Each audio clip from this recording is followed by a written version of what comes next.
Hi everyone, I'm Samantha, and I have been an English and creative writing teacher for over 10 years. Now, during this period, I have taught more than 1,000 students on how to score well for their English paper too, as well as how to write powerful compositions.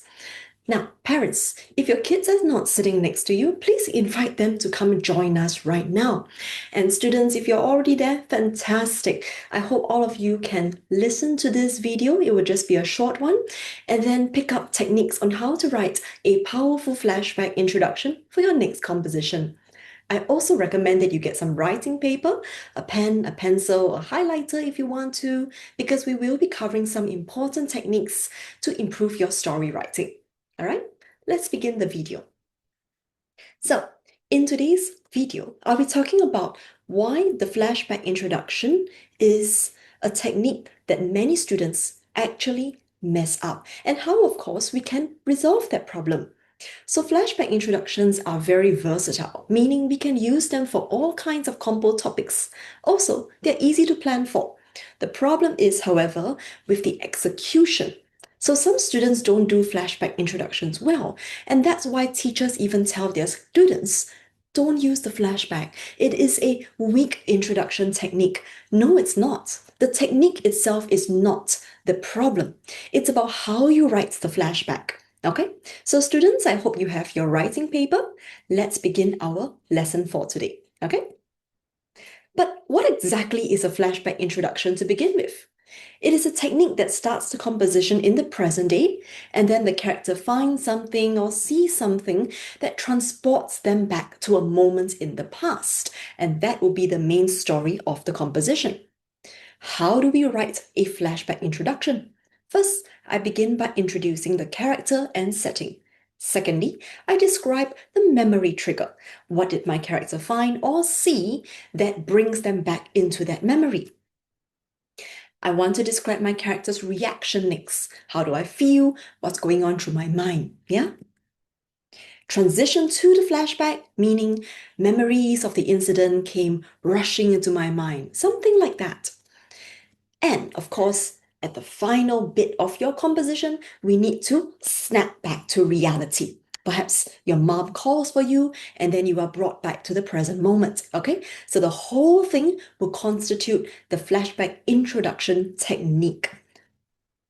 But where do students mess up then? So, kids, those who are listening, pay attention. I want you to start writing down some important notes.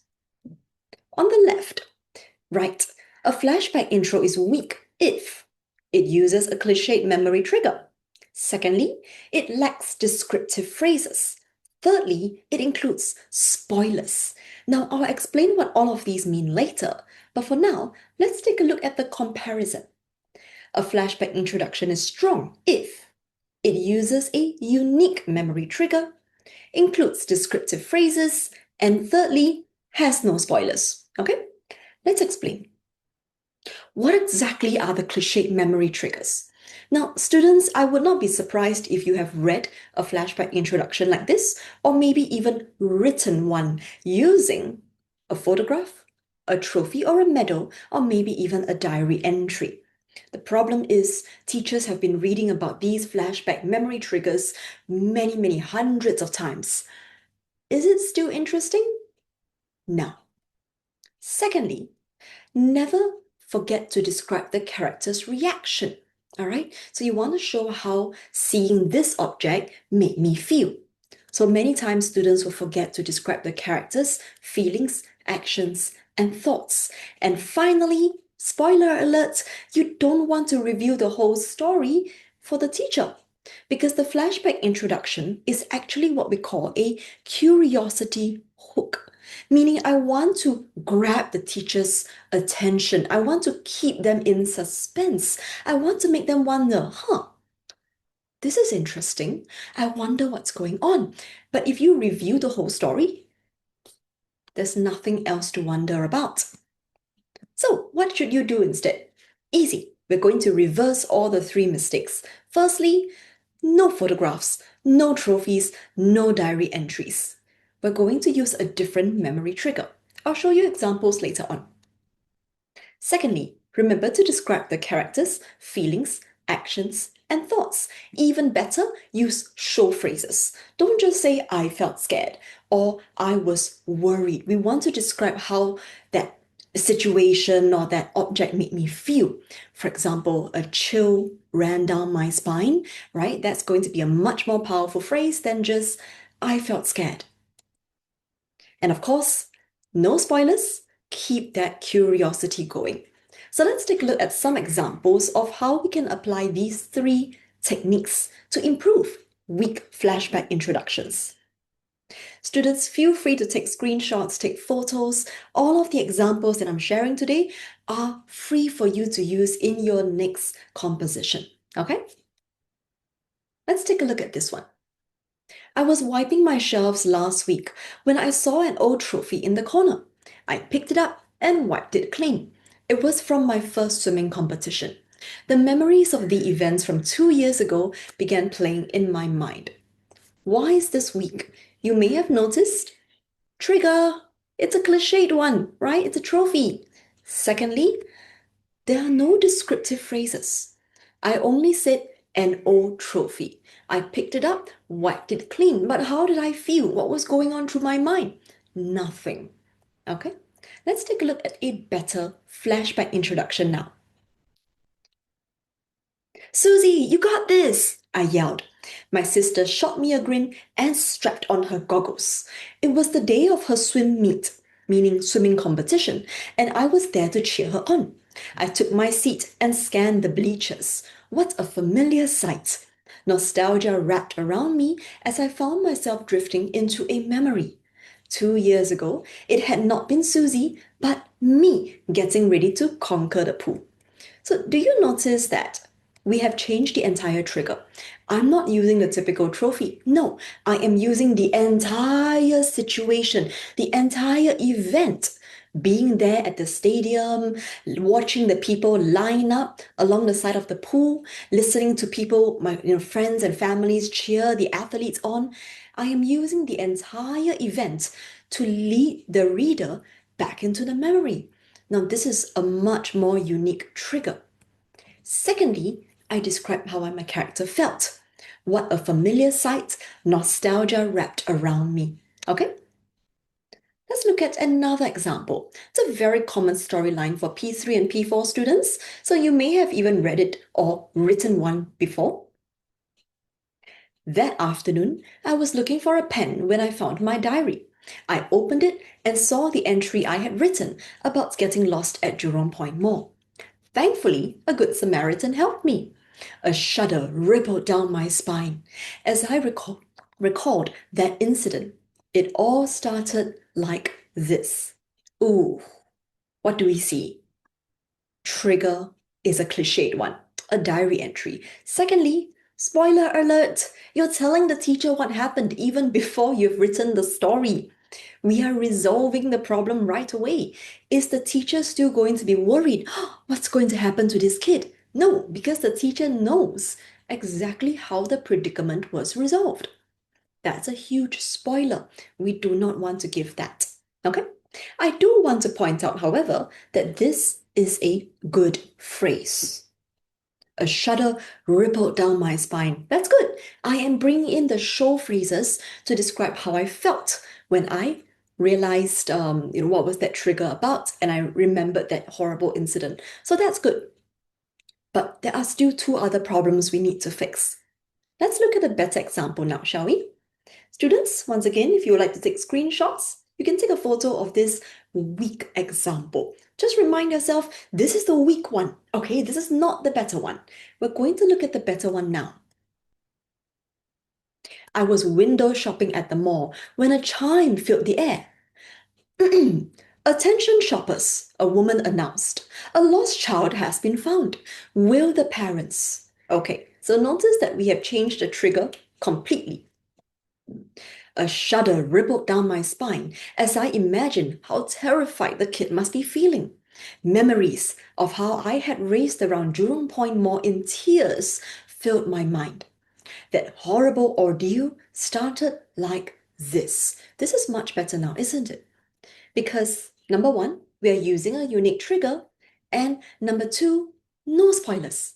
We want to make our teacher feel almost a little bit scared, a bit concerned, right? What's going to happen? Oh no, this sounds terrible. This sounds like a disaster. I hope the kid doesn't suffer too much. So the teacher will feel curious. The teacher will be wondering, okay, how is this problem going to be solved? Let's read on to find out. Okay, so we don't want to review the entire story.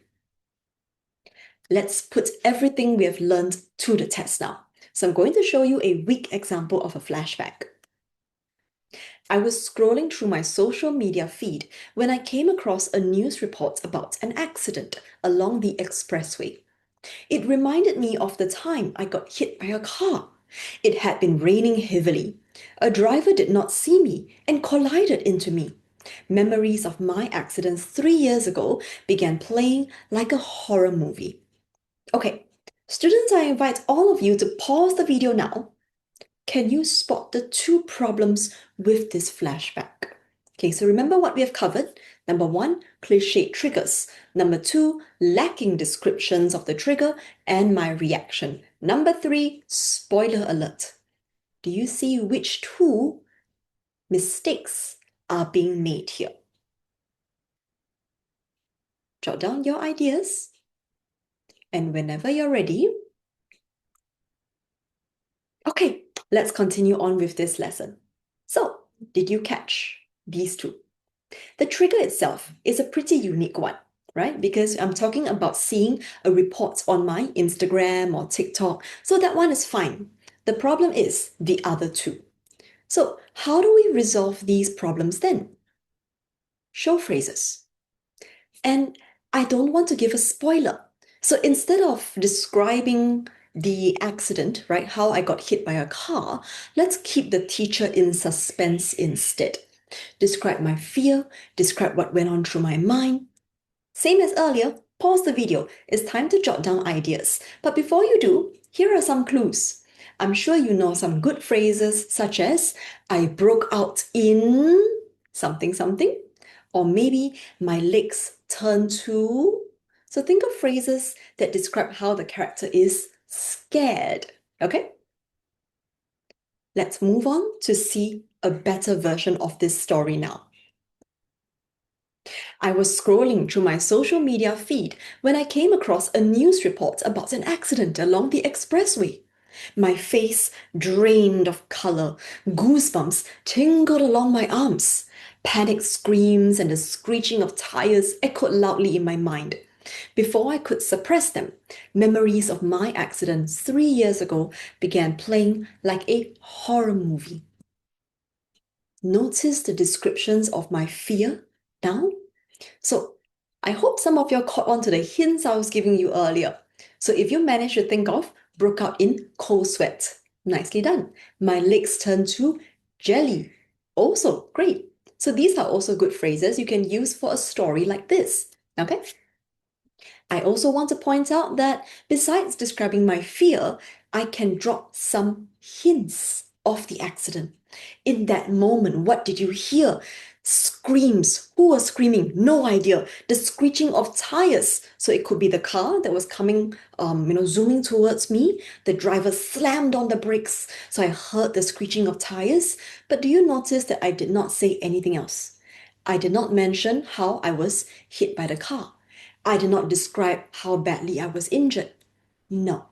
You want to keep the teacher in suspense. Right now, if your teacher is feeling, whew, this sounds terrifying, I hope the kid is all right. If you can make that teacher feel that sense of fear, good job. You are describing the flashback introduction really well. Okay? So let's do a quick recap of all the techniques we have covered for today.